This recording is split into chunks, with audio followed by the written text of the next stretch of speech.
ఈ ప్రదక్షిణం చేయడంలో ఏ కారణానికి చేయనివ్వండి, బుద్ధి ఉందనుకోండి ప్రదక్షిణ తత్వం అర్థం అవుతుంది. ఒక్కొక్కసారి బుద్ధి ఉండదు. ఆ ప్రాణికి తనంత తానుగా బుద్ధి ఉన్న ప్రాణి కాదు, కానీ అది ఎందుకో పరిగెత్తింది కొండ చుట్టూ.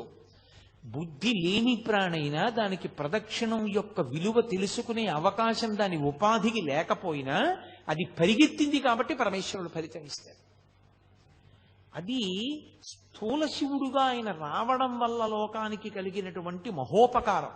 అలా ఆర్తి కలిగిన వాళ్ళకి చిన్న చిన్న విషయాల దగ్గర నుంచి పెద్ద పెద్ద విషయాల వరకు ఆయన అనుగ్రహించాడు ఆ ప్రదక్షిణ తత్వంలో. అందుకే కామ్యమునందు కూడా మీకు ప్రత్యేకంగా కోరి ప్రదక్షిణం చెయ్యక్కర్లేదు.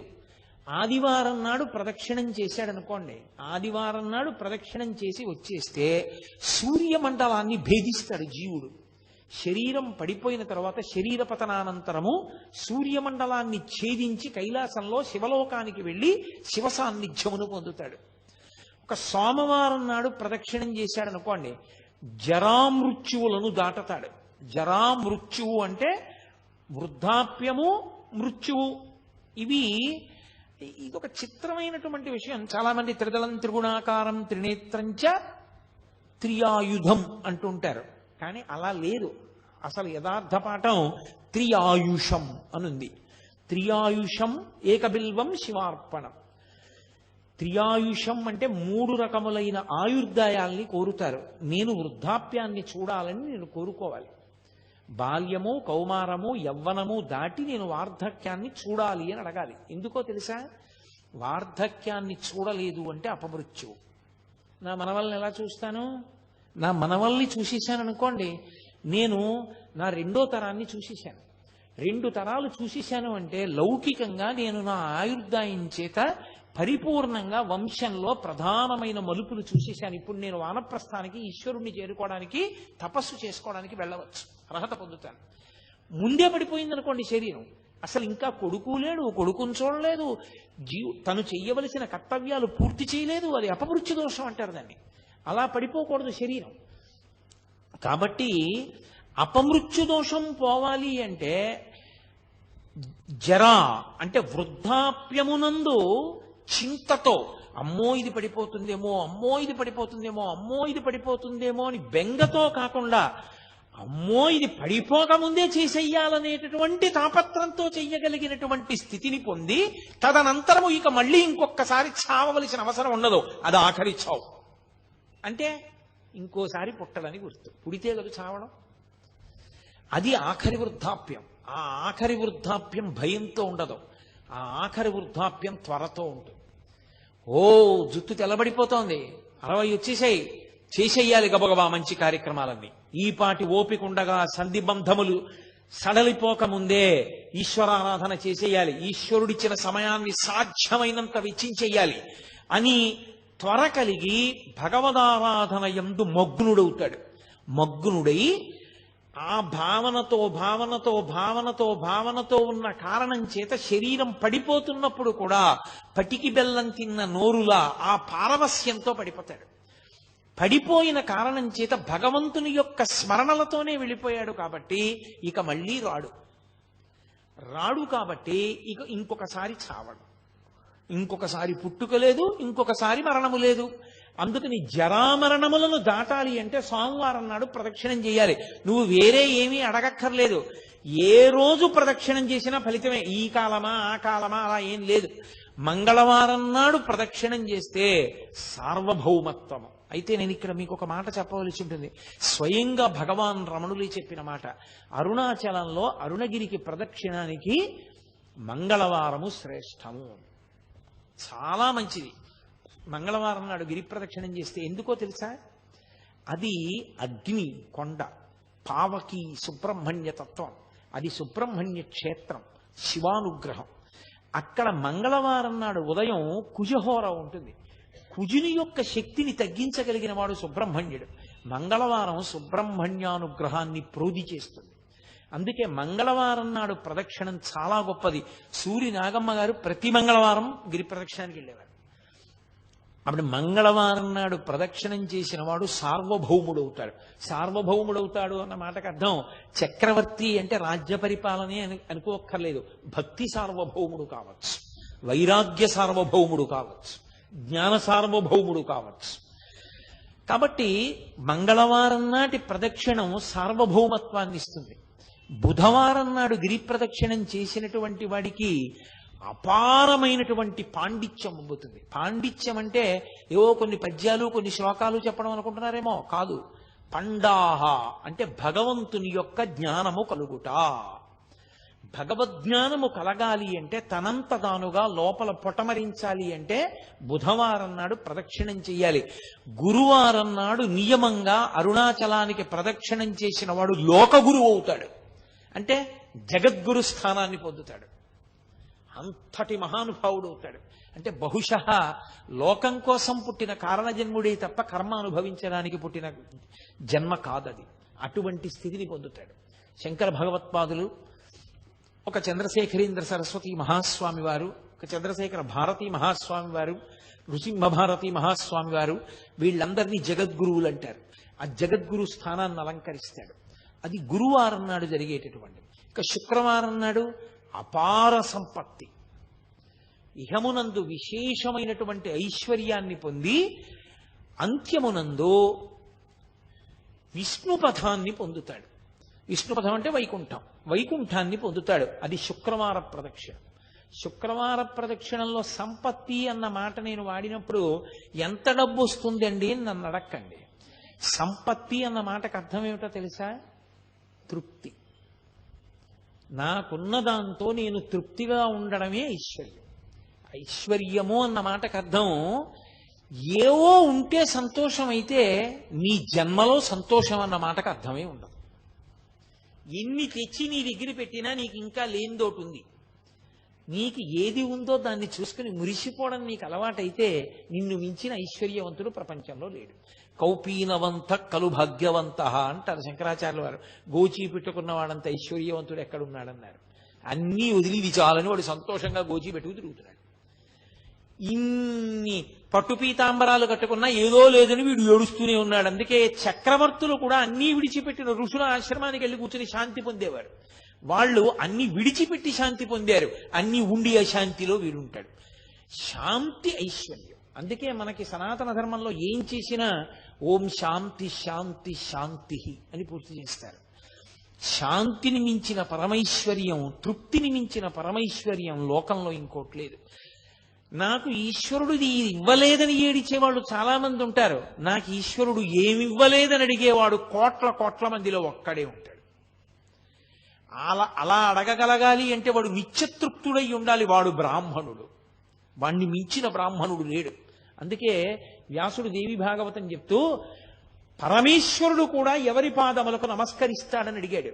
అడిగి సంతోషోహి ద్విజన్మనాం, నాకు ఇది కావాలన్న కోరిక మనసులో లేకుండా, ఎప్పుడు నాకు అసలు ఏం లేదన్న దాని మీద దృష్టి లేకుండా నాకు ఈశ్వరుడు ఏమివ్వలేదని మురిసిపోయేవాడు ఎవడున్నాడో అటువంటి బ్రాహ్మణుడి పాదములు కడిగి ఆయన పాదములకు నేను నమస్కారం చేస్తానన్నాడు పరమేశ్వరుడు. కాబట్టి యతీనాం భూషణం జ్ఞానం సంతోషో హి ద్విజన్మనాం ఉద్యమం శత్రుహననం భూషణం భూతిమిచ్చతాం అన్నాడు ఆయన. కాబట్టి అది ఐశ్వర్యం అంటే. కాబట్టి ఇహమునందు సంపత్తి, విష్ణుపథమునందు స్థానము. శుక్రవారం నాడు ఆ గిరికి ప్రదక్షిణం. అలాగే శనివారం నాడు చేస్తే గ్రహపీడా విముక్తి. మీరు ఒక్క మాట చాలా జాగ్రత్తగా జ్ఞాపకం పెట్టుకోవాలి. గ్రహపీడా విముక్తి అన్న మాటకు అర్థం ఏమిటో తెలుసా అండి? ఆ గ్రహం మిమ్మల్ని బాధించడం మానేస్తుంది అని కాదు. మరి ఇంకెందుకండి గ్రహపీడా విముక్తి అని మీరు నన్ను అడగచ్చు. గ్రహములకు ఈశ్వరత్వము లేదు. గ్రహములకు ఈశ్వరత్వం లేదు. అందుకే నేను మీతో ఒక మాట చెప్తాను. ఒక దేవాలయంలో అనేకమైన దేవతామూర్తులు, నవగ్రహ మంటపం, గోపూజ జరుగుతున్నాయి అనుకోండి.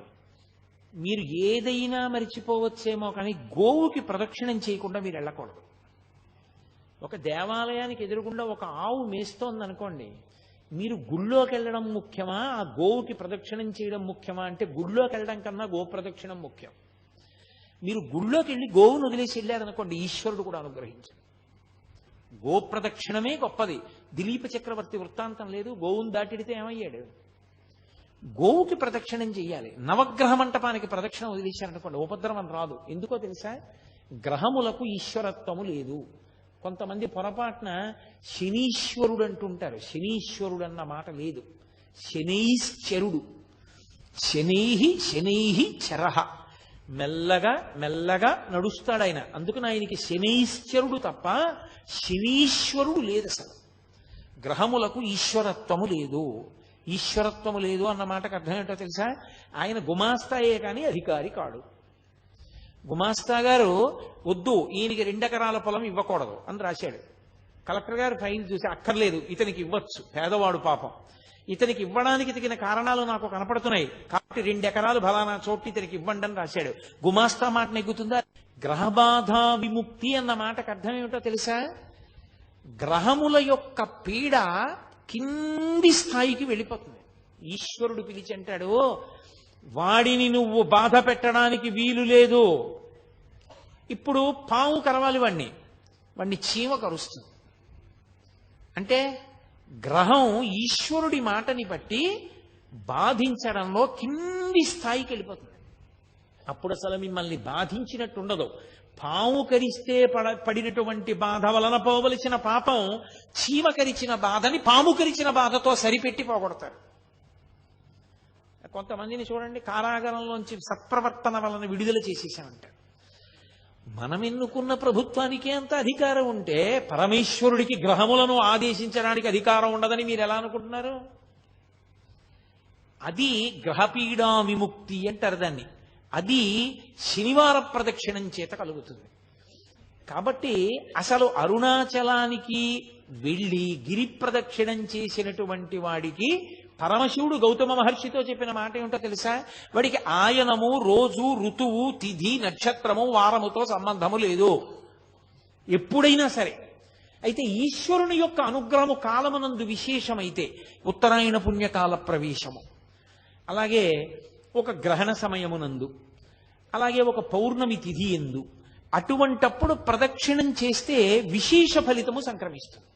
అది ఒక్కసారి చేసిన అనేక పర్యాయములు చేసిన దానితో సమానమవుతుంది. అది కాలమునందు వచ్చేటటువంటి ఫలితం. ఒక్కొక్క దేశము ఒక్కొక్క కాలము విశేష ఫలితాన్ని ఇస్తాయి. ఎందుకని? మీరు కాశీలో చేసినటువంటి అన్నదానానికి కాకినాడలో చేసిన అన్నదానానికి ఖచ్చితంగా తేడా ఉంటుంది. కాశీయే. కాశీ పట్టణంలో అన్నదానంది ఒకడికి మీరు పెట్టిన అన్నం 1,000,000 మందికి పెట్టినట్టు, కాకినాడలో ఒకరికి పెట్టింది ఒకరికి పెట్టినట్టు. స్థలమునందు గౌరవమే. మీ ఇల్లే ఉందండి, అన్ని మీరు కట్టుకున్న గదులే. కానీ మీరు కట్టుకున్న గదులే అని మరుగుదొడ్లో అన్నం తింటారా? పూజ గదిలో నిద్రపోతారా? పడుకునే గదిలో పడుకుంటారు, పూజ గదిలో పూజ చేస్తారు, మరుగుదొడ్లో కాలకృత్యాలు తీర్చుకుంటారు. మీరు కట్టుకున్న ఇంట్లోనే మీరన్ని పనులు చేయకుండా ఒక పని ఒక చోటే చేస్తున్నప్పుడు పరమేశ్వరుడి చేత నిర్మింపబడిన భూమి యందు ఒక చోట ప్రత్యేకత ఉంటుందంటే ఆశ్చర్యం ఎందుకు? దాని తేజస్సు దాంది. అందుకే దేశము కాలము. కాబట్టి ఆయా కాలముల యందు గిరి ప్రదక్షిణం విశేష ఫలితాన్ని ఇస్తుంది. నేను మీతో ఒక మాట మనవి చేస్తాను నా వ్యక్తిగత అనుభవంతో. ఉత్తరాయణ పుణ్యకాల ప్రవేశం చేసినప్పుడు కనుమ పండుగ నాడు మీరు గిరి ప్రదక్షిణం చేస్తే మీరు ఎంత ఆనందాన్ని అనుభవిస్తారు. ఎందుకో తెలుసా? కనుమ పశు పండుగ. అసలు ఆ రోజున ఆవుల్ని, దూడల్ని, గుర్రాల్ని అన్నిటినీ అలంకారం చేస్తారు. చేసి వాటికి పాయసం వండి పెట్టాలి. అసలు మీరు అరుణాచలం వెళ్ళి కనుమ పండుగ నాడు అరుణాచలేశ్వరుడి దేవాలయానికి వెడితే భళ్ళాల మహారాజు గారు నిర్మాణం చేసినటువంటి పెద్ద నంది ఉంది. ఆ పెద్ద నందికి చిన్న నందికి అలంకారం చేస్తారు. అసలు ఎంత అద్భుతంగా ఉంటుందో. ఇక్కడ మనం శాకాంబరి అలంకారం ఎంత గొప్పగా చెప్తామో కనుమ పండుగ నాడు చేసే నందీశ్వర అలంకారం అలా ఉంటుంది. ఎందరో గతంలో కనుమ పండుగ నాడు ప్రదక్షిణం చేస్తుండేవాళ్ళం. ప్రతి ఇంటి ముందు గొబ్బిళ్లే. ఎక్కడ చూసినా ఆవులకి, దూడలకి అంత గొప్ప అలంకారం చేస్తారు. అంత గొప్పగా పాయసాన్నాలు నివేదనం చేస్తారు. ఎంత అద్భుతంగా ఉంటుందో. తిరువన్నామలై శ్రీచక్ర స్వరూపం. ఆ కొండ శ్రీచక్రము అని నమ్ముతారు. నమ్మి శాక్తేయులు దానికి ప్రదక్షిణం చేస్తారు. కావ్యకంఠ గణపతి ముని ఆ శివ కోణములు, శక్తి కోణముల చేత అది ఆ కొండ పాదం యొక్క స్వరూపం చేత అది ఆ సాక్షాత్తుగా శ్రీచక్ర స్వరూపమే అని నిర్ధారించారు. ఎవరు ఏ కోణంలో చూస్తారో ఆ కోణంలో కనపడుతుంది ఆ కొండ. అంత గొప్ప కొండ. కాబట్టి అది స్థూల శివుడు. ఆ స్థూల శివుడి ప్రదక్షిణానికి అంత వైభవం ఉంది. గిరి ప్రదక్షిణానికి మీకు గిరి ప్రదక్షిణం ఒక అరుణాచలంలోనే కాదు, చాలా చోట్ల ఉంది. సింహాచలానికి గిరి ప్రదక్షిణ ఉంది, శ్రీకాళహస్తికి గిరి ప్రదక్షిణ ఉంది, అరుణాచలానికి గిరి ప్రదక్షిణ ఉంది. ఇవన్నీ గిరి ప్రదక్షిణాలు ఉన్న క్షేత్రాలే. అరుణాచలంలో గిరి ప్రదక్షిణానికి ప్రత్యేక ప్రాధాన్యత ఉంది. అక్కడ కొండ మీద శివుడు, ఇక్కడ కొండే శివుడు. కొండలో శివుడు దక్షిణామూర్తి. ఊళ్ళో అరుణాచల క్షేత్రమునందు అరుణాచలేశ్వరుడు అగ్నిలింగం.